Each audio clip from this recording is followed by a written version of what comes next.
Assalamualaikum warahmatullahi wabarakatuh.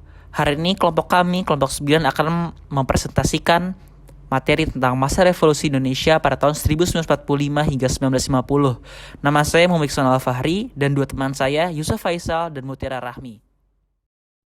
Materi pembahasan meliputi proklamasi kemerdekaan, perjuangan bersenjata, perjuangan diplomasi, konflik antar elit, revolusi sosial atau konflik horizontal.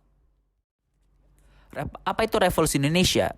Menurut ada dua pendapat, menurut Belanda dan menurut Indonesia. Menurut Belanda, revolusi Indonesia adalah suatu zaman yang merupakan lanjutan dari masa lampau, di mana tujuan revolusi Indonesia adalah menciptakan negara baru dengan melakukan kerjasama dengan pihak Jepang. Menurut Indonesia, suatu masa di mana terjadi situasi yang belum kondusif dan terintegrasi secara sempurna, di mana masa revolusi merupakan pelengkap dan penyempurna dari kebangkitan nasional. Detik-detik proklamasi kemerdekaan Indonesia, yaitu adalah dengan jatuhnya daerah-daerah kekuasaan Jepang di Asia Pasifik yang memaksa Jepang melakukan upaya-upaya tertentu dalam rangka menarik simpati daerah jajahan satu Indonesia. Pada bulan Januari 1945, Jepang tersebut mengalami kekalahan dari Amerika di Filipina. Sehingga pada Maret 1945, Jepang mengumumkan pembentukan BPPKI. Dan kemudian pada 7 Agustus 1945 dibentuk PPKI. Jepang kemudian akhirnya menyerah dari sekutu pada tanggal 15 Agustus 1945 setelah dijatuhkannya 2 bom di kota Nagasaki dan Hiroshima. Kemudian peristiwa Rengas Dengklok yang secara garis besar membahas mengenai penculikan Soekarno dan Hatta oleh golongan pemuda. Menyerah Jepang pada 15 Agustus setelah diketahui oleh para pemuda, sehingga para pemuda kemudian mendesak Soekarno-Hatta agar segera memproklamasikan kemerdekaan. Akan tetapi Soekarno-Hatta menolak usulan tersebut dengan alasan Jepang masih kuat di Indonesia dan menghargai kesepakatan yang mengenai penyerahan kemerdekaan. Namun, menurut Lativian Daningrat, peristiwa Rengas Dengklok ini bukanlah peristiwa penculikan, tetapi pengamanan Soekarno-Hatta dari pengaruh militer Jepang. Alasan pemilihan Rengas Dengklok adalah karena daerah yang strategis dari aspek geografis maupun aspek militer. Setelah peristiwa Rengas Dengklok, kesepakatan dicapai oleh Ahmad Subarjo dengan kelompok pemuda di Jakarta.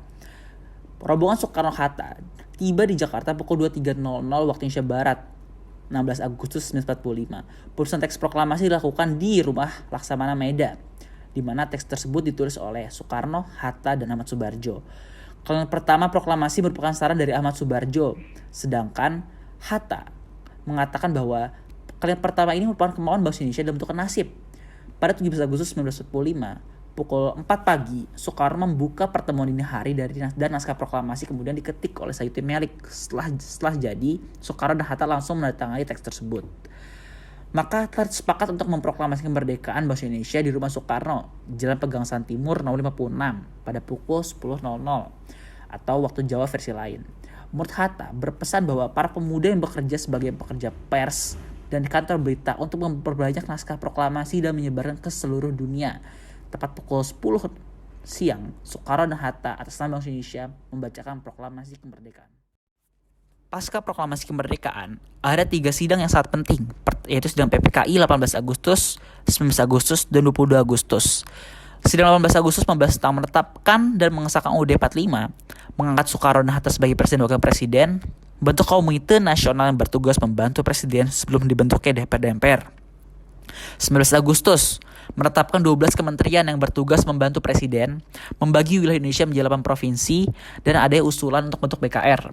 Selanjutnya, pada 22 Agustus 1945 dibentuk KNPI yang berpusat di Jakarta, menetapkan PNI sebagai satu-satunya partai Indonesia dan bentuk PKR.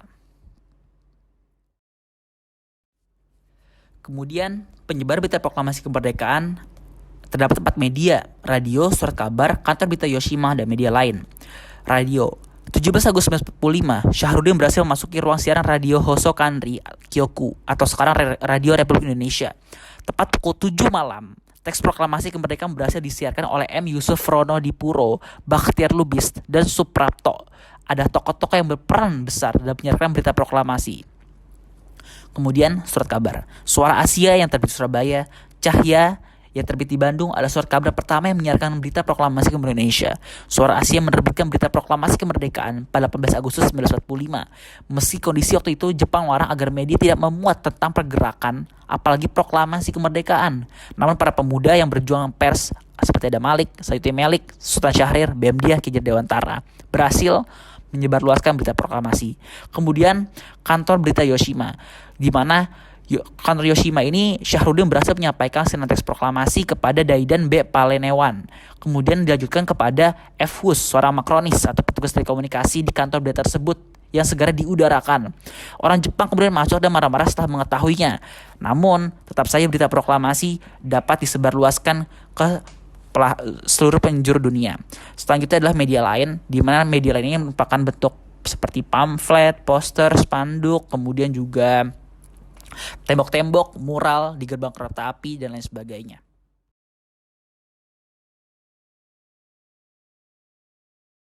Selanjutnya respon daerah terhadap proklamasi kemerdekaan. Sebenarnya respon daerah terhadap proklamasi kemerdekaan sangatlah banyak. Tidak hanya IKADA ataupun Sri Sultan Hamengkubuwono IX, seperti Semarang, Surabaya, Bali, dan juga daerah-daerah lain. Namun karena keterbatasan waktu, maka ada dua peristiwa penting dari respon kemerdekaan, yaitu rapat IKADA dan pernyataan Sri Sultan Hamengkubuwono. Selanjutnya lapangan IKADA.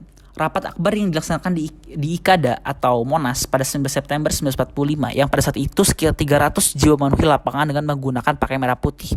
Perlu diketahui bahwa jumlah rakyat Jakarta hanya sebesar 400.000. 1 bulan setelah proklamasi kemerdekaan, belum terjadi perubahan yang signifikan. Para pemuda khawatir dengan kedatangan sekutu, terutama setelah berlabuhnya kapal sekutu di Tanjung Priok. Rapat tersebut akhirnya dipimpin oleh Soekarno yang berisi tekad, semangat, dan motivasi bangsa Indonesia dalam mempertahankan kemerdekaan Indonesia. Rapat tersebut berlangsung hanya dalam kurun waktu 5 menit, namun dapat memotivasi bangsa Indonesia dalam mempertahankan kemerdekaan Indonesia dari kedatangan sekutu. Selanjutnya adalah pernyataan Sri Sultan Hamengkubuwono ke-9. Peran Sri Sultan Hamengkubuwono IX pasca proklamasi kemerdekaan sangatlah penting. Dan catatan Keraton Yogyakarta Gusti Bendoro Panderan Haryo GBPH Pradukusumo menyatakan bahwa meneguhkan bahwa Yogyakarta merupakan wilayah pertama di Indonesia saat itu yang mengakui kemerdekaan Indonesia. Dan maklumat Sri Sultan Hamengkubuwono pada 5 September menyatakan bahwa Yogyakarta merupakan bagian dari Republik Indonesia sebagai daerah istimewanya. Perlu diketahui bahwa tidak ada daerah-daerah atau kerajaan-kerajaan di luar Republik Indonesia yang mengakui dan menyatakan bergabung dengan NKRI. Selanjutnya adalah respon dunia internasional terhadap proklamasi kemerdekaan. Yang pertama itu adalah Mesir. Mesir merupakan negara pertama yang mengakui kemerdekaan RI. Mesir secara de facto mengakui kemerdekaan Indonesia pada 22 Maret 1946 dan secara de jure 10 Juni 1947. Peran Mesir sangatlah besar karena Mesir merupakan negara yang menggalang pengakuan kemerdekaan ke Liga Arab meliputi Arab Saudi, Suriah, Irak, dan lain sebagainya. India ini pernah dijajah oleh bangsa asing juga, sehingga timbul terjalin rasa yang sama, senasib dan sependeritaan. Oleh karena itu, untuk menggalang pengakuan kemerdekaan Indonesia terhadap dunia internasional, pemerintah Republik Indonesia mengirim 500.000 ton beras kepada India yang saat itu dihantam oleh wabah kelaparan. Kemudian perjanjian tersebut ditandatangani oleh Syahrir dan juga PM Punjabi pada 18 Mei 1946.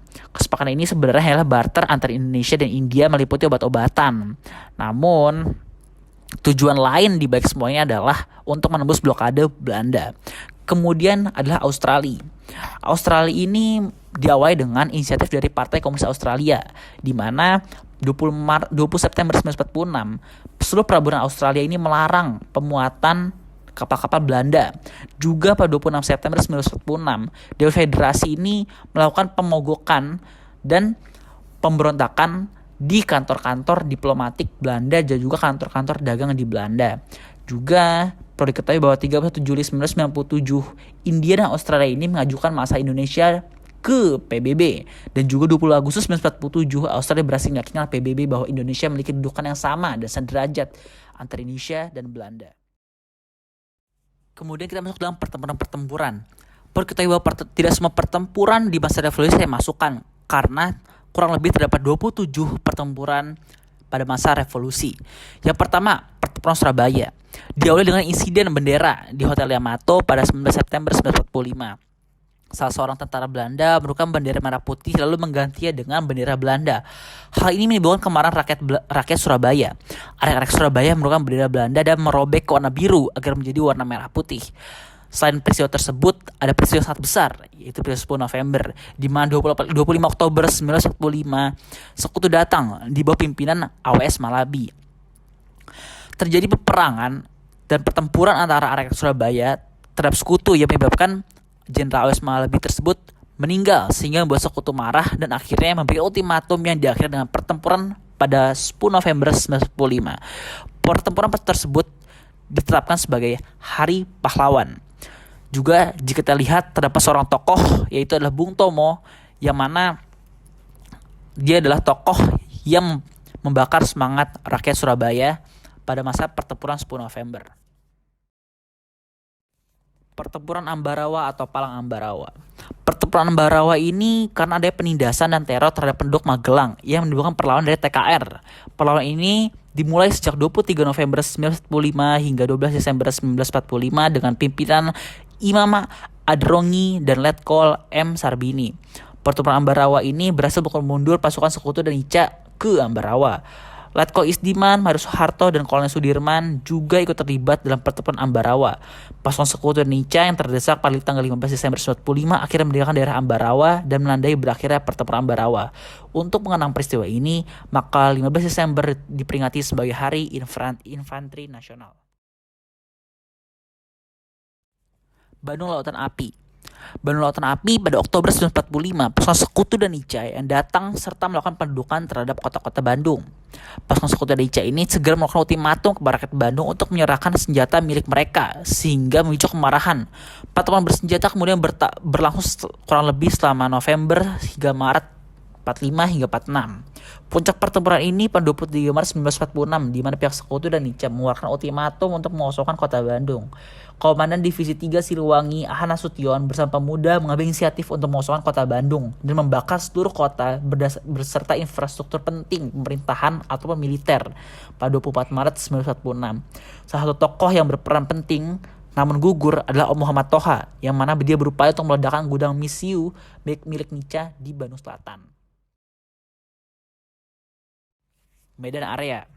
Pertempuran Medan Area terjadi karena beberapa peristiwa. Peristiwa pertama yaitu adalah insiden menginjak-injak lencana merah putih pada 13 Oktober 1945.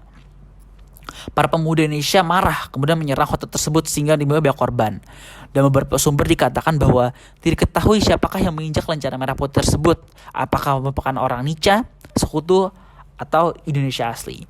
Peristiwa kedua adalah ultimatum dari tentara Sekutu di Sumatera Utara yang dipimpin oleh Ted Kelly pada 18 Oktober 1945 kepada rakyat Sumatera Utara untuk menyerahkan senjata kepada Sekutu.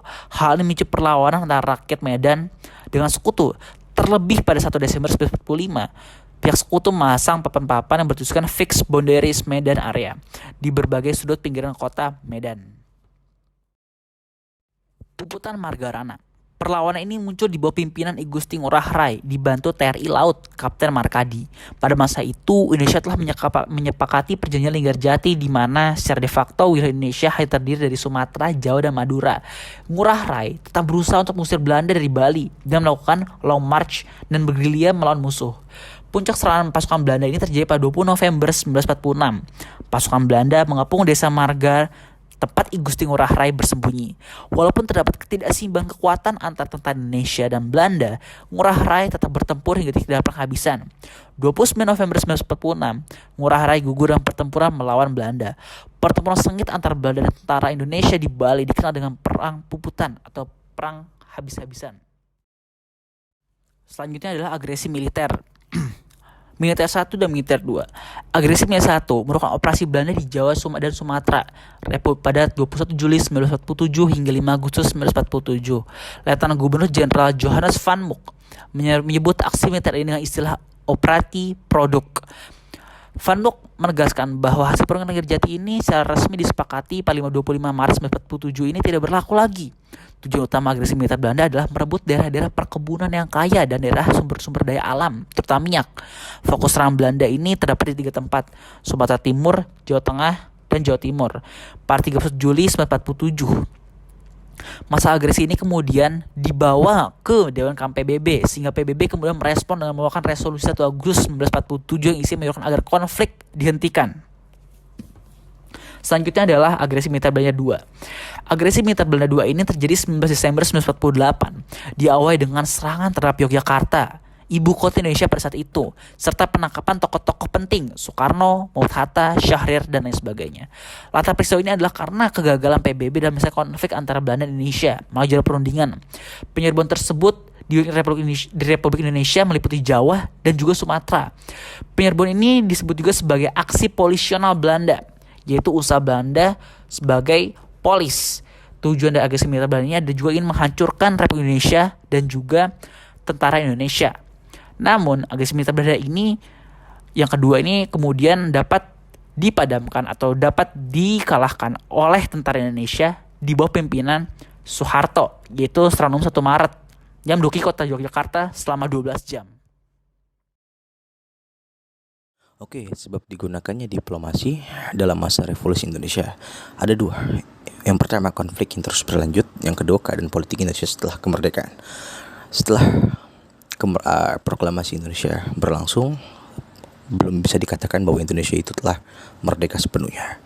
Karena apa? Karena Belanda membonceng masuk ke Indonesia melalui Nietzsche dan juga melalui tugas dari AFNE. Nah, karena keinginan Belanda untuk menguasai kembali Indonesia, meletuslah banyak pertempuran di banyak daerah. Kemudian umur Indonesia yang masih singkat atau baru saja merdeka, maka belum sepenuhnya bangsa Indonesia ini diakui oleh dunia internasional. Kemudian untuk mengurangi kerugian yang dialami baik di sisi Indonesia maupun di sisi Belanda, kedua negara ini sepakat untuk berunding dan mencari permasalahan solusi dengan cara yang elegan dan bermartabat. Kemudian konflik terjadi juga karena adanya kesadaran nasionalisme di seluruh rakyat Indonesia. Rakyat yang bertekad bahwa kemerdekaan harus tetap dipertahankan apapun akibatnya, meskipun nyawa taruhannya. Kemudian keadaan politik Indonesia setelah kemerdekaan. Ketidakstabilan politik karena adanya banyak pertempuran dan pergolakan yang terjadi di berbagai daerah, terutama konflik dengan Belanda. Nah, jadi konflik dan keadaan politik ini saling mempengaruhi. Dalam umur Republik Indonesia yang masih begitu dini, kekuatan politik di Indonesia sendiri belum begitu kuat. Karena apa? Karena keadaan politik dipengaruhi oleh perebutan kekuasaan dalam tubuh pemerintahan Indonesia sendiri, yaitu antara Tan Malaka dan Suparjo terhadap Soekarno dan Hatta. Kemudian ada terjadinya pergantian sistem pemerintahan dari presidensial menjadi parlementer, yang nanti akan diubah oleh Sultan Syahrir. Oke, kemudian ada proses jalannya diplomasi. Yang pertama, terjadinya banyak perlawanan rakyat di berbagai daerah. Hal ini memberikan dampak negatif bagi kedua belah pihak. Nah, karena banyak terjadi perlawanan, baik pihak Indonesia maupun pemerintah Belanda mengalami kerugian yang sangat besar, baik dari material, tentara, dan peralatan perang.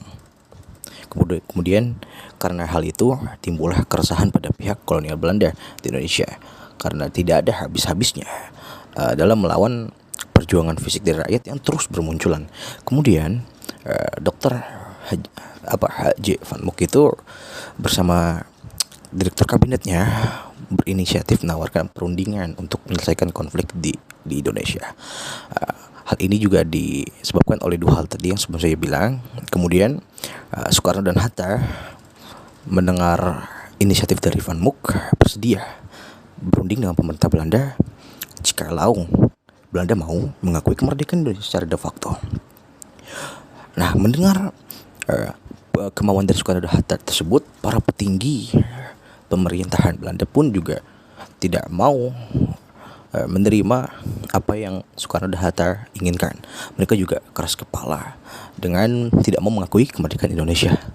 Nah, berjalannya diplomasi juga masih saja terbentur dengan kepentingan dari masing-masing negara, sehingga diplomasi ini membutuhkan waktu yang tidak sebentar karena berbeda kepentingan antara petinggi dari pemerintah Belanda yang tidak mengakui dan juga dari pihak pemerintah Indonesia yang harus merdeka 100%, tidak boleh setengah-setengah, dan Belanda dengan secara nyata mengakui kemerdekaan Indonesia secara de facto. Macam-macam perundingan. Pertama, perundingan di Hague. Awalnya banyak pihak yang menentang terkait perundingan dengan pemerintah Belanda. Karena apa? Karena pemerintah Belanda tidak bersedia mengakui keberadaan Republik Indonesia. Melihat sikap rakyat Indonesia yang menentang mati-matian, akhirnya pemerintah Belanda melunak.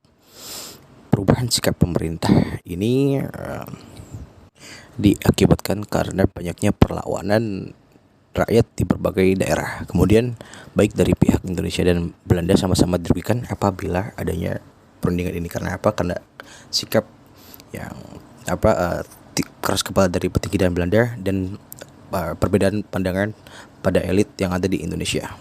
Kemudian dari V.J. van Mock sendiri itu dilatar belakangi oleh pengaruh Vietnam yang menjadi negara bebas dalam Federasi Indochina. Hal ini memengaruhi pikiran Van Mock untuk perundingan yang berlangsung dengan Indonesia.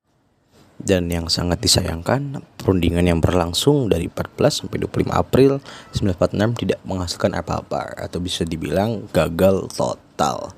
Dengan delegasi Belanda, pertama ada dari Van Mock, Hindenburg sebagai direktur kabinet bersama Van Mock. Kemudian ada Profesor Logeman, Dr. Van Orion, Prof. Van Abseyck, Maruto Darusman dari PI atau Perhimpunan Indonesia, Sunan Hamid II, dan Suryo Santoso Kolonel yang berasal dari Kenil. Kemudian delegasi Indonesia juga mengirimkan 3 delegasinya, yang pertama Dr.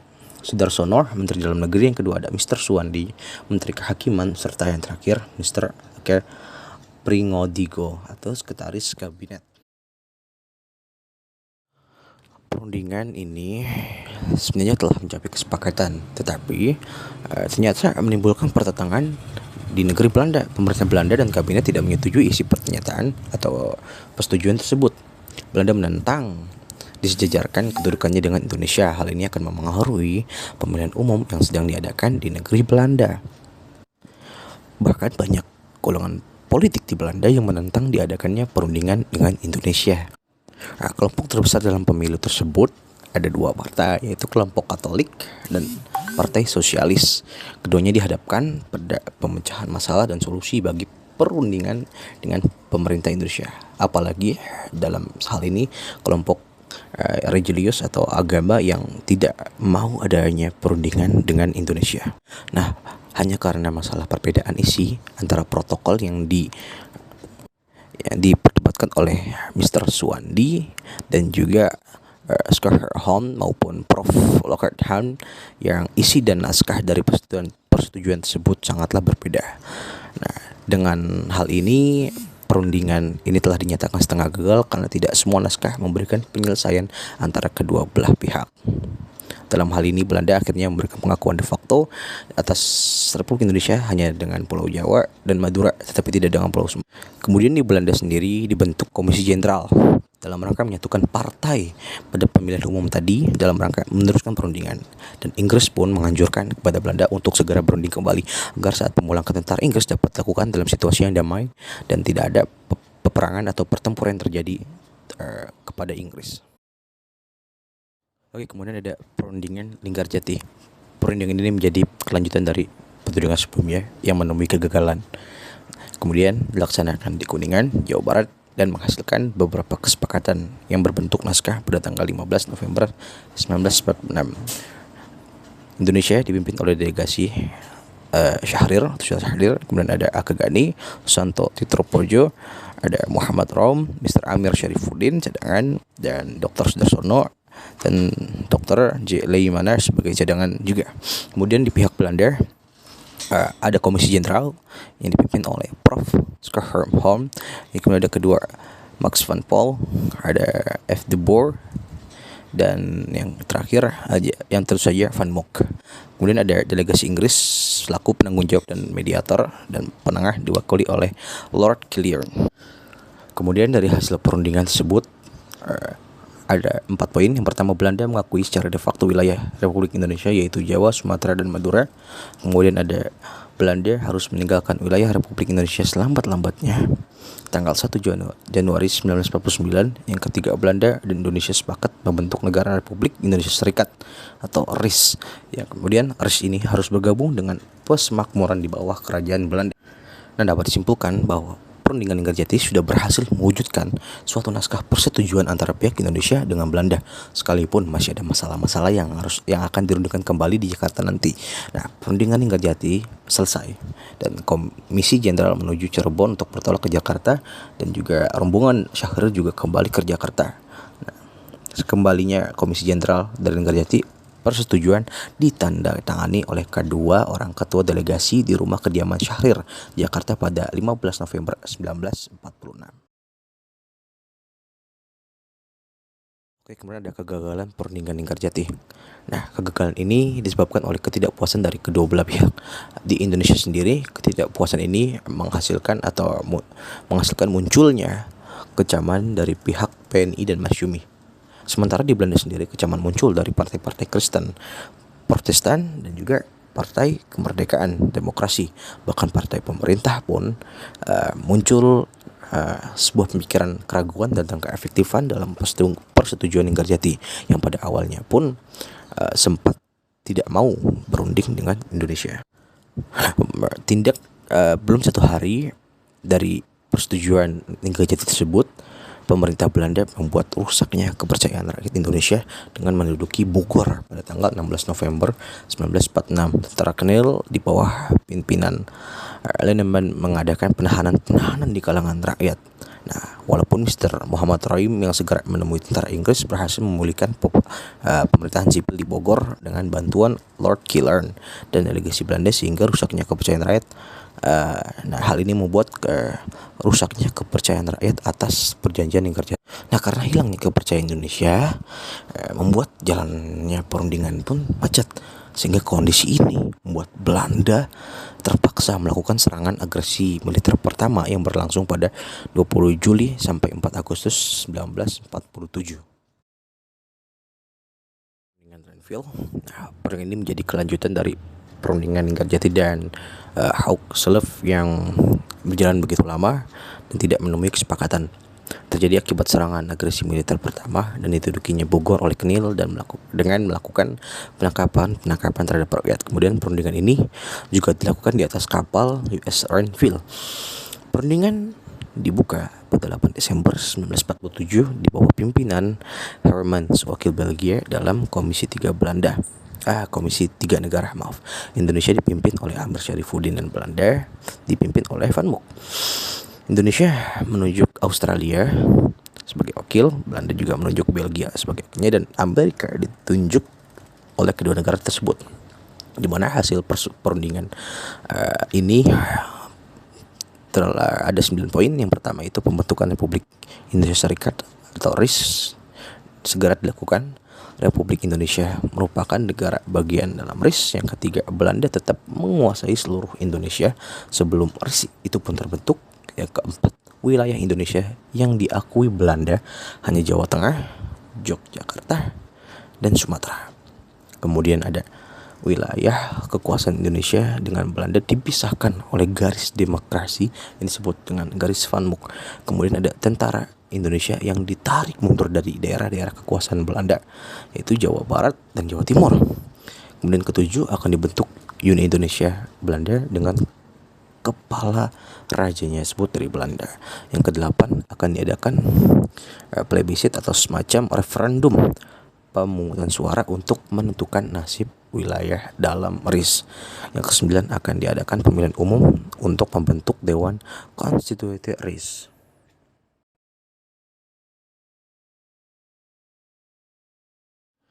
Oke, kita masuk ke dampak perjanjian Renville.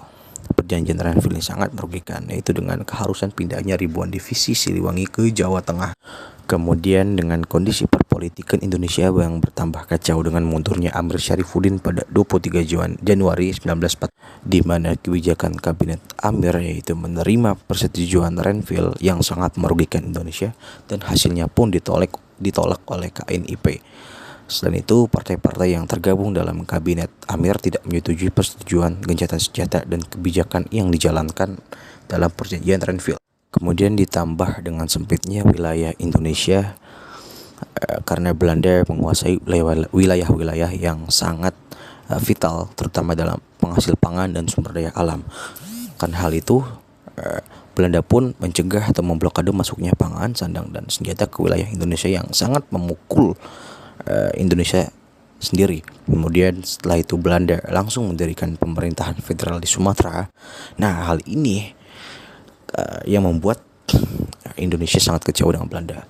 Karena apa? Karena Sumatera yang merupakan bagian wilayah yang sudah disepakati menjadi bagian wilayah Indonesia yang sudah diakui oleh Belanda. Tapi pada saat itu di wilayah Sumatera telah didirikan pemerintahan federal. Kemudian pada 18 Desember 1948, tepatnya pukul 6 pagi, pesawat DC-3 Dakota milik Belanda menerjunkan pasukan dari utara Yogyakarta dan terjadilah serangan agresi militer kedua.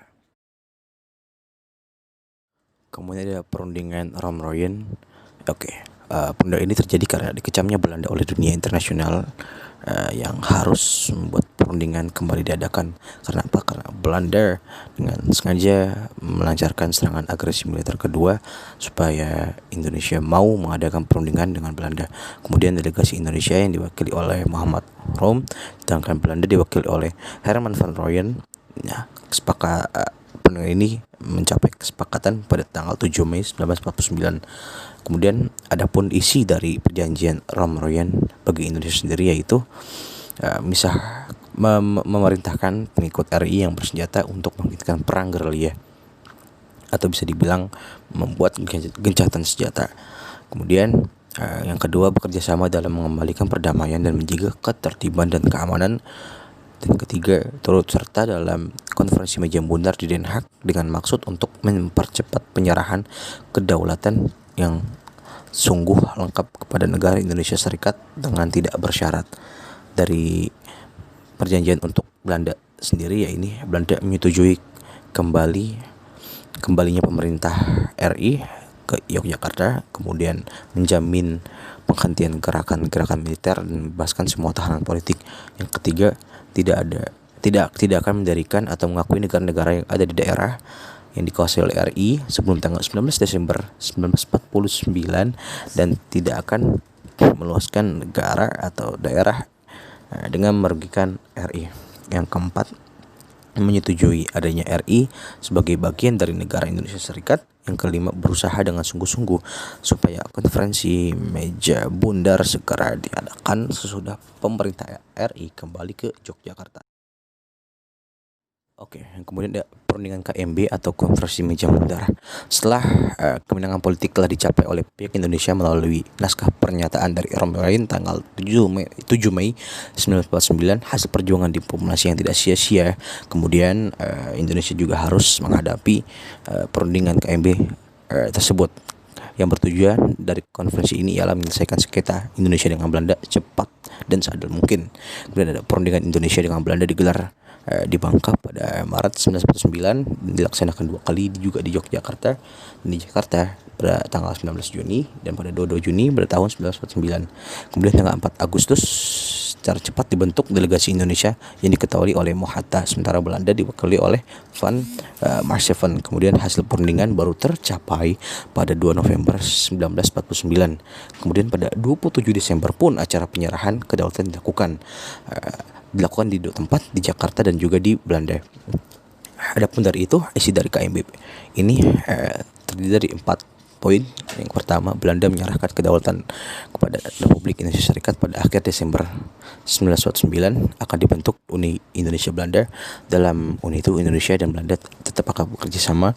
Kedudukan Indonesia dan Belanda sederajat. Indonesia akan mengembalikan semua milik Belanda dan membayar utang-utang Hindia Belanda sebelum tahun 1949. Kemudian masalah Irian Barat akan dibahas 1 tahun kemudian.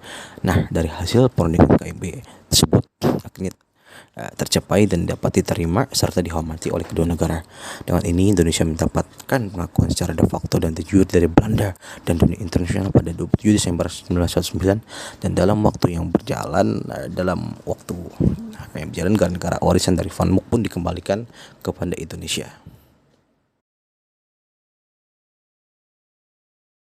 Kemudian ada konflik dalam periode revolusi Indonesia. Hal yang pertama yaitu dilatar belakangi oleh kondisi masa awal revolusi Indonesia. Nah, kondisi ini apa? Kondisinya ini yaitu bangsa Indonesia selama awal periode revolusi kemerdekaan mengalami situasi yang dikenal dengan istilah perubahan sistem ketatanegaraan tanpa mengubah konstitusi yang berlaku. Nah, kondisi itu sesungguhnya tidak terlepas dari situasi politik internasional juga yang menyeret Indonesia masuk ke dalam pusarannya. Nah, karena harus mengubah sistem ketatanegaraan tersebut, terjadilah perbedaan pendapat dan pandangan dalam mengambil sikap. Nah, kemudian yang kita ketahui selepas proklamasi pun atau kemerdekaan, Belanda yang mencoba masuk kembali ke Indonesia untuk menguasai Indonesia juga kembali. Dalam hal ini juga terdapat banyak perbedaan pendapat dan pandangan para elit dari bangsa Indonesia dalam mengambil sikap, apakah kita harus melawan atau dengan cara berdiplomasi, atau karena hal ini banyak aspek-aspek yang harus dibahas secara detail agar Indonesia tidak salah langkah dalam mengambil keputusan menghadapi kekuatan asing yang mencoba kembali datang dan berkuasa di Indonesia. Oke, kemudian ada beberapa pandangan para elit politik pada masa revolusi Indonesia. Yang pertama, kelompok Ahmad Subarjo didukung oleh para pegawai birokrat yang pernah bekerja untuk pemerintah Belanda atau Jepang, beraliran fasis karena pernah menjadi kolaborator dengan Jepang, lebih memilih jalan diplomasi dibandingkan berperang melawan Jepang atau Belanda. Kemudian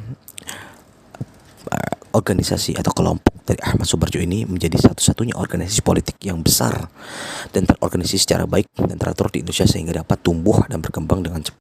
Kemudian ada kelompok Syahrir. Kelompok ini berhaluan sosialis, anti fasis, menghindari kekerasan, anti asing, anti feodalis, dan juga demokratis. Yang kedua, menolak semua pimpinan yang pernah menjadi kolaborator Jepang ataupun Belanda dan bertujuan mencapai kemerdekaan politik yang bebas sepenuhnya tanpa pengaruh dari Jepang atau Belanda. Syahrir juga memperingatkan agar masyarakat harus menyesuaikan diri dengan kenyataan bahwa negara Indonesia terletak di dalam lingkungan daerah pengaruh Inggris dan Amerika dan harus hidup di bawah pengaruh kapitalisme dan juga imperialisme Inggris dan Amerika. Dan menurutnya pun dalam mencapai kemerdekaan politik Indonesia harus sepenuhnya terlepas dari batas-batas politik dan ekonomi yang selalu dikekang oleh Belanda. Kemudian ada kelompok Tan Malaka dengan latar belakang Marxis kiri, maka kelompok ini menghendaki semua harta benda milik asing harus dirampas untuk rakyat tanpa ganti rugi. Pandangan ini juga Indonesia harus bebas atau merdeka 100% dari genggaman bangsa asing.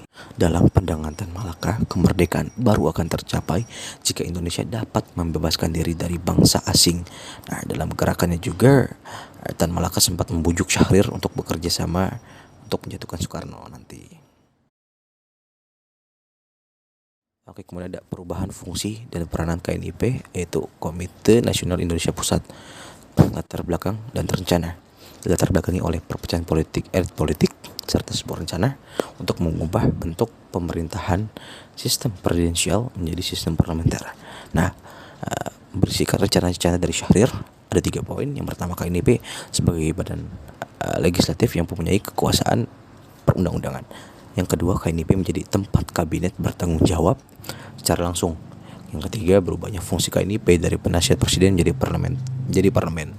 Kemudian pengaruh dan dampaknya itu karena rencana dasar ini berdampak keluarnya dekret Wapres nomor 10 pada 16 Oktober 1945 yang berisikan KNIP adalah komite sebelum terbentuknya MPR dan DPR yang akan diserahi kekuasaan legislatif dan juga akan ikut menetapkan GBHN. Yang kedua, dalam menjalankan tugasnya sehari-hari dibantu oleh badan pekerja atau BP yang bertanggung jawab kepada KNIP itu sendiri. Kemudian BP sekurang-kurangnya bersidang 10 hari sekali, sedangkan KNIP sekurang-kurangnya setahun sekali. Kemudian pengaruhnya itu parlemen dapat mengeluarkan mosi tidak percaya kepada kabinet. Kemudian juga merubah pandangan negara barat terhadap Indonesia yang dikenal sebagai negara fasis buatan Jepang. Karena apa?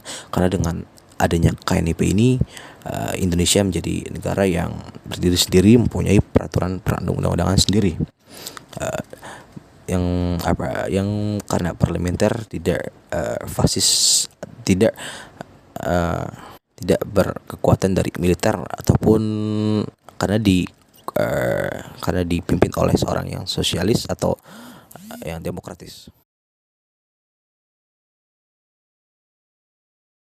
Oke, kemudian perubahan sistem kabinet. Pada prinsipnya, perubahan-perubahan di bidang pemerintahan dijadikan sarana untuk mencapai tujuan akhir politik. Di balik itu ada suatu pertimbangan penting namun jelas bersifat sekunder, yaitu keinginan untuk sedapat mungkin menghapus noda kolaborator dari pemerintah. Tindakan itu disadari keyakinan bahwa melalui cara itu dapat memperkuat kedudukan internasional Indonesia dalam mengadakan perundingan dengan Belanda. Ada apa saja? Yang pertama, ada maklumat 3 November 1945, yaitu dengan isi merubah sistem partai tunggal menjadi sistem multipartai sehingga semua aliran politik mempunyai perwakilan. Kemudian dengan anggapan bahwa sistem multipartai akan memudahkan pengawasan, terutama saat pemerintah meminta pertanggungjawaban akan lebih mudah. Tujuan terselubung dari maklumat 3 November ini adalah sebenarnya ada sistem multipartai ini hanya untuk melemahkan kekuatan dari golongan Ahmad Subarjo dengan dalih menyelamatkan pemerintahan dari penyimpangan pemerintahan otoriter dan totaliter. Syahrir berusaha menghancurkan organisasi Ahmad Subarjo baik di dalam maupun di luar kabinet. Kemudian ada maklumat 11 November 1945, yaitu yang pertama mengajukan usul perubahan mendasar dalam sistem ketatanegaraan Indonesia. Titik perubahan sistem pemerintahan Indonesia yang semula presidensial jadi parlementer. Perbedaan mendasar di antara kedua sistem pemerintahan tersebut adalah berkenaan dengan kepala negara dan kepala pemerintahan. Kemudian pembentukan dewan kementerian atau kabinet yang baru serta BPKNP berpendapat untuk menyerahkan kabinet baru kepada Syahrir dan Amir Syarifuddin. Sebenarnya hal ini dilakukan untuk mencegah pergerakan dari golongan kelompok Ahmad Subarjo dan Tan Malaka yang membelot, karena Tan Malaka akhirnya bekerja sama dengan Ahmad Subarjo untuk mengalahkan Syahrir.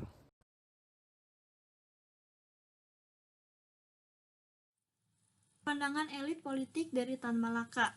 Awal masa revolusi, Tan Malaka memiliki pemikiran bahwa semua harta benda milik asing harus dirampas dan diserahkan kepada rakyat tanpa ganti rugi. Dengan ini, ia berpikir akan mendapatkan dukungan yang besar dari rakyat.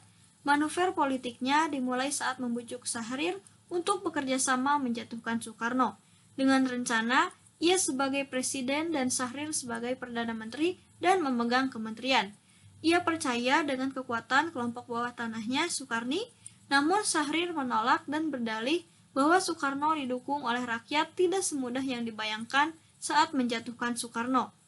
Penolakan tersebut membuat Tan Malaka membujuk Soekarno. Tan menyatakan kesediaannya menjadi presiden apabila keadaan Soekarno tengah terancam dan meminta untuk membuat surat wasiat politik tetapi rahasia. Namun, ia justru menulis sebuah dokumen yang menyatakan Soekarno dan Hatta menyerahkan kekuasaan pada dirinya. Ia berkeliling Jawa dengan menunjukkan surat wasiat palsu tersebut. Bahkan ia menyebut bahwa Soekarno dan Hatta telah dipenjara oleh Inggris di Jakarta.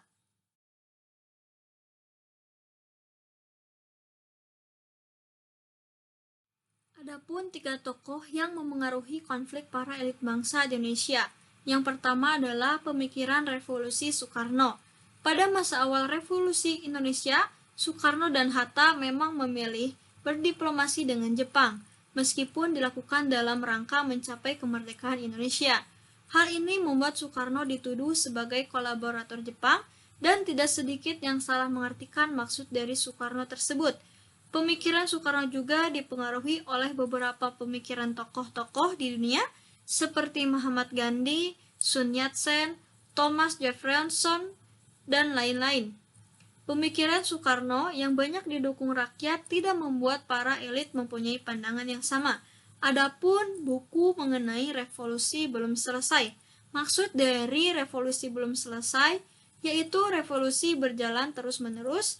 Logika revolusioner adalah sekali kita mencetuskan revolusi, Kita harus meneruskan revolusi itu sampai segala cita-citanya terlaksana. Ini secara mutlak merupakan hukum revolusi yang tidak dapat dielakkan lagi dan tidak dapat ditawar-tawar lagi. Yang kedua adalah pemikiran revolusi Muhammad Hatta. Tema pemikiran Bung Hatta pada masa revolusi fisik meliputi kepemimpinan, demokrasi, dan ekonomi politik. Kewenangannya sebagai wakil presiden dan perdana menteri berlandaskan demokrasi seperti pada maklumat wakil presiden nomor 10 tahun 1945 dan maklumat tanggal 3 November 1945. Pemikiran tidak hanya berlandaskan demokrasi, tetapi pada ekonomi, beliau melandaskan ekonomi kerakyatan yang sesuai dengan pasal 33 UUD tahun 1945. Konsepsi ekonomi kerakyatan berasal dari cita-cita Bung Hatta pada demokrasi yang berlandaskan kedaulatan rakyat. Seringkali banyak perdebatan dengan Soekarno dalam menentukan kebijakan. Bahkan pada konsep Bung Hatta, revolusi sudah selesai, sangat kontras dengan pemikiran Soekarno yang membuat pemikiran revolusi belum selesai.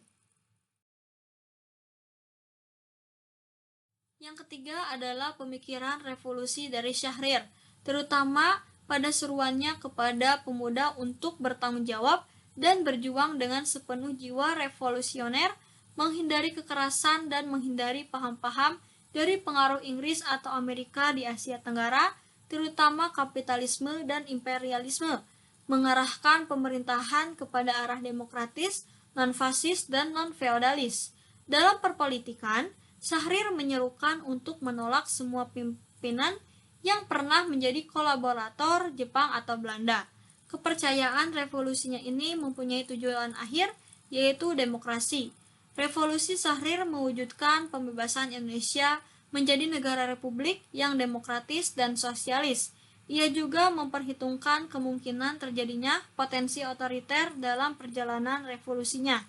Terdapat perbedaan mendasar dalam revolusinya dengan Soekarno-Hatta, yaitu ia selalu menjalankan aksinya secara diam-diam dan juga berdiskusi dengan golongan yang lebih tua, tetapi Soekarno dan Hatta menjalankan aksinya secara terbuka dengan pemerintahan Jepang atau Belanda. Pada kesimpulannya adalah adanya perubahan sistem ketatanegaraan di Indonesia pada masa revolusi itu disebabkan oleh adanya perbedaan pendapat di antara para elit Indonesia mengenai bagaimana sikap negara yang baru merdeka itu terhadap kekuatan asing yang akan berkuasa lagi. Selain itu, tindakan itu juga didorong oleh semacam ketakutan terhadap sistem kediktatoran dan totaliter yang merupakan warisan Jepang. Masuknya beberapa orang yang dianggap pernah dekat dengan Jepang. Situasi itu ditambah oleh sistem konstitusi yang memberikan kekuasaan sangat besar kepada pemerintah. Dalam hal ini, Presiden telah memunculkan alasan bahwa sistem kediktatoran dan totaliter akan berkuasa kembali di Indonesia. Terhadap semua kondisi itu, sebagian elit yang dimonitori oleh Syahrir dan kelompoknya kemudian mengajukan sebuah gagasan untuk tetap mempertahankan posisi Soekarno-Hatta sebagai pasangan presiden dan wakil presiden. Akan tetapi, pada pihak lainnya diadakan perubahan kabinet dengan menggusur anggotanya yang dianggap dahulunya dekat dengan Jepang. Penyelesaian ini diambil untuk menghindari perpecahan lebih lanjut dalam tubuh elit politik di Indonesia saat itu. Seri selanjutnya adalah revolusi sosial. Revolusi menurut KBBI adalah perubahan ketatanegaraan, pemerintahan atau keadaan sosial yang dilakukan dengan kekerasan seperti dengan perlawanan bersenjata. Istilah revolusi dan revolusi Indonesia telah mengalami pasang surut dalam pemaknaannya di dalam masyarakat. Pada masa kemerdekaan, istilah revolusi dan revolusi Indonesia dipergunakan secara luas untuk menyebut perjuangan dan pergolakan pada masa itu. Adapun pemikiran Soekarno mengenai revolusi, bahwa revolusi, khususnya revolusi sosial, merupakan proses menuju suatu masyarakat Indonesia tanpa kapitalisme, dan menurutnya terdapat tingkatan revolusi, yaitu tahun 1945 sampai 1955, menurutnya adalah tingkatan psikal, Revolution. Dalam tingkatan ini, Indonesia berada dalam fase merebut dan mempertahankan proklamasi kemerdekaan dari tangan imperialis dengan mengorbankan darah. Periode 1945 sampai 1950 adalah periode revolusi fisik. Lalu, tahun 1950 sampai 1955 merupakan tahun-tahun untuk bertahan hidup atau tingkatan survival. Survival berarti tetap hidup, tidak mati, walaupun mengalami 5 tahun revolusi fisik. Indonesia tetap berdiri, karena itu tahun 1950 sampai 1955 adalah tahun penyembuhan luka-luka, tahun untuk menebus segala penderitaan yang dialami dalam revolusi fisik. Revolusi sosial di Indonesia yang berlangsung pada tahun 1945 sampai 1949 merupakan sebuah tanggapan dari proklamasi Indonesia. Adapun latar belakang dari revolusi sosial di Indonesia adalah di mana di setiap daerah di Indonesia terjadi revolusi sosial yang dilatar belakangi penyebab yang hampir sama, yaitu kondisi ketimpangan di segala aspek kehidupan masyarakat. Ketimpangan ini terlihat sangat mencolok terutama antara rakyat kelas bawah dengan para pengusaha, bangsawan, dan pejabat pemerintah. Selain ketimpangan dalam segala aspek, juga muncul rasa ketidakadilan di dalam masyarakat terhadap golongan atas. Keadaan ini juga didukung provokasi dari perjuangan-perjuangan gerakan bawah tanah kepada masyarakat akan kondisi ketidakadilan ini. Momen proklamasi kemerdekaan Indonesia menjadi titik awal pelampiasan rasa ketidakadilan yang sudah menjadi bibit di dalam masyarakat. Kemudian, adanya ketidakstabilan pemerintah di mana banyak bermunculan laskar-laskar berjuang dalam kalangan masyarakat yang mendukung perjuangan dan penghapusan kolonialisme. Namun sayangnya, tidak sedikit laskar yang tidak menghiraukan arahan pemerintahan pusat dalam strategi dan sistem perjuangan serta peperangan, sehingga banyak terjadi kesalahpahaman, bahkan kewenangan-kewenangan dari laskar-laskar tersebut.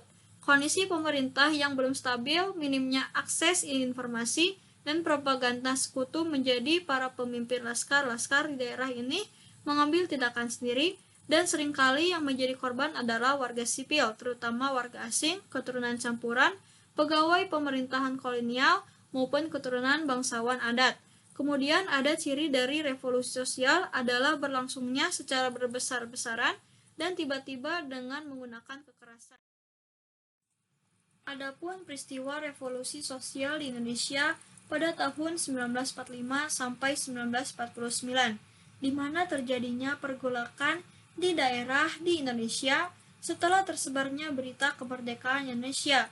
Peristiwa revolusi sosial tersebut adalah peristiwa 3 daerah, peristiwa di Aceh atau bisa disebut dengan Perang Cambok, peristiwa di Sumatera Timur, dan peristiwa di Banten yang akan dijelaskan pada slide berikutnya. Peristiwa yang pertama adalah peristiwa 3 daerah yang terjadi di Tegal, Pemalang, dan Kabupaten Brebes. Peristiwa ini dilatar belakangi oleh yang pertama, rakyat di daerah ini sangat menderita karena dampak dari masa pendudukan Jepang. Rakyat di daerah ini sangat menderita akibat berbagai kewajiban yang harus mereka laksanakan seperti wajib setor padi, pengerahan tenaga romusa, menanam, menjaga, dan mencari tanaman wajib garak, iles-iles untuk kepentingan perang. Sedangkan penjatahan bahan pokok seperti beras, gula, minyak tanah, kain tidak merata. Pada tahun 1944, Kresidenan Pekalongan dilanda musim kemarau panjang. Hal ini mengakibatkan timbulnya paceklik. Sebagaimana di daerah-daerah lain, rakyat terpaksa makan bekicot, bonggol pisang, dan daun-daun. Akibatnya, terjangkit penyakit kurang gizi sehingga tidak sedikit orang yang mati di pinggir-pinggir jalan karena sakit dan kelaparan. Dalam situasi seperti ini, rakyat menuduh aparatur pemerintah sebagai penyebab terjadinya penderitaan. Perasaan tidak puas dan perasaan benci terhadap aparatur pemerintah mulai berkembang dan akhirnya menimbulkan aksi-aksi revolusioner yang bertujuan menegakkan tatanan baru sebagai jalan keluar untuk mengatasi penderitaan. Kondisi yang sedemikian ini dipahami benar oleh kelompok komunis bawah tanah. Kelompok inilah yang menjadi penggerak aksi-aksi daulat yang telah memanfaatkannya untuk kepentingan komunis sendiri, yaitu membentuk negara-negara Soviet. Yang ketiga adalah pejabat daerah bersikap ragu atas berita kemerdekaan dan dilema untuk bergabung dengan pemerintahan Indonesia. Kemudian, peristiwa tiga daerah diawali dengan pembunuhan para wadana dan pejabat desa di daerah Tegal. Di Brebes, sasaran amuk masyarakat ditunjukkan kepada orang Cina dan Indo-Eropa. Pemalang selain menyerang. Peristiwa yang kedua adalah peristiwa di Aceh atau bisa disebut dengan Perang Cumbok, atau juga bisa disebut dengan Revolusi Sosial, atau bisa disebut juga Revolusi Desember, yang terjadi pada tanggal 2 Desember 1945 sampai 16 Januari 1946. Perang Cumbok ini merupakan perang antara golongan ulama dengan kaum feodal Ule Balang di Aceh. Dalam masa peralihan kekuasaan Jepang di Aceh, terjadi perselisihan pandangan antara kaum ulama yang disokong oleh rakyat dengan kaum Ule Balang. Perang Cumbok adalah sejarah masa lalu yang sangat kejam bagi rakyat Aceh. Jauh sebelum peristiwa Cumbok, rakyat Aceh telah lama ditindas melalui sistem feodalisme yang diterapkan oleh para Ule Balang, yang sebagian besar berpihak kepada kolonial Belanda. Revolusi Desember ini menjadi awal rakyat Aceh meraih kebebasan dan jauh dari bayang-bayang perbudakan yang dahulunya dijadikan layaknya sapi merah oleh Ule Balang.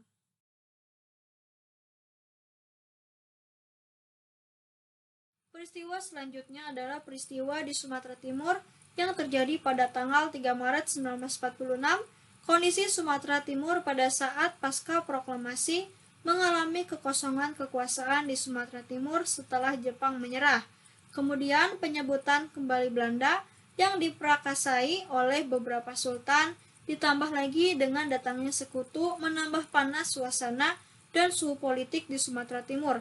Kemudian adanya kebencian dari para kuli yang telah menjadi masyarakat Sumatera Timur terhadap kaum bangsawan yang mengakibatkan terjadinya gerakan sosial. Pada tanggal 3 Maret 1946 di Tanjung Balai, Asahan, sejak pagi ribuan massa telah berkumpul karena mereka mendengar bahwa Belanda akan mendarat di Tanjung Balai. Namun kerumunan itu berubah haluan mengepung istana Sultan Asahan. Hari itu seluruh Sumatera Timur bergejolak sebagai sebuah gerakan sosial melawan orang yang dianggap feodal telah dimulai. Kemudian pergolakan sosial berlanjut pada tanggal 8 Maret, Sultan Bilah dan Sultan Kota Langkat ditangkap lalu dibunuh, diperkosanya 2 orang putri Sultan Langkat pada malam jatuhnya istana tersebut. Pada 9 Maret 1946, dieksekusinya juga penyair terkemuka yaitu Tengku Amir Hamzah. Kemudian peristiwa yang terakhir adalah revolusi sosial di Banten. Revolusi sosial di Banten yang dimulai pada bulan Oktober 1945 sampai tahun 1946 berupa pergantian pejabat-pejabat setempat oleh kaum ulama dan berkuasanya Dewan Rakyat yang dipimpin oleh C. Mamat. Tidak lepas dari keadaan, yaitu pada masa penjajahan Belanda dan Jepang, kebencian mereka terhadap Belanda dan pejabat-pejabat kolonial yang menekan mereka yang umumnya dari luar Banten tidak pernah hilang dari hati mereka. Latar belakang dari peristiwa tersebut adalah yang pertama, terjadinya vacuum of power pasca proklamasi kemerdekaan. Yang kedua, Bupati Pandeglang menolak untuk mengibarkan bendera merah putih.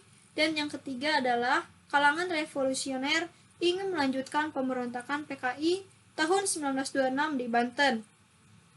Kaum ulama secara serentak dan spontan menggantikan kedudukan ke Pamong Praja karena memang Pamong Praja yang ada itu tidak berbuat apa-apa. Mereka takut dan bingung dalam revolusi sosial. Kaum ulama tidak melakukan kerjasama dengan kaum komunis setempat, melainkan dalam waktu yang bersamaan mereka melakukan aksi dalam rangka mencapai tujuan mereka masing-masing. Kegiatan mereka dalam menduduki jabatan-jabatan itu berlangsung bersamaan dengan aksi kaum komunis setempat. Karena saat kemungkinan revolusi sosial yang terjadi persamaan antara kaum ulama dan Dewan Rakyat pimpinan C. Mamat menimbulkan kecurigaan pemerintah pusat terhadap Banten yang dinilai mau menantangnya. Dalam berbagai kesempatan, sejak revolusi sosial itu berlangsung hingga beberapa bulan kemudian, pemimpin-pemimpin kaum ulama Banten menyatakan dengan tegas bahwa Banten berdiri di belakang pemerintah Republik Indonesia. Sesungguhnya, yang mereka inginkan adalah mereka dapat mengurus daerah mereka yang selama itu sejak tahun 1832 ditelantarkan oleh penguasa setempat. Mereka ingin menjadi tuan di rumah sendiri. Sebelum itu mereka tidak mempunyai kesempatan atau kekuasaan untuk mengurusnya. Kegiatan kaum ulama yang membangun Banten dengan memugar bangunan-bangunan kuno yang menimbulkan desas-desus sebagai kegiatan awal dalam rangka menghidupkan Kesultanan Banten, mendorong pemerintah pusat untuk kembali mengunjungi Banten. Dari hasil kunjungan Muhammad Hatta ke Banten, disimpulkan bahwa daerah ini perlu perhatian dan pemerintah pusat, karena itu diangkatlah Yusuf Adiwinata atau Putra Banten sebagai wakil gubernur Jawa Barat untuk daerah Banten yang ditempatkan di Serang, mengangkat Semaun Bakri sebagai wakil residen, dan mendatangkan pejabat-pejabat baru dari luar Banten. Baik, sekian presentasi dari kelompok kami. Mohon maaf jika ada kesalahan. Terima kasih. Wassalamualaikum warahmatullahi wabarakatuh.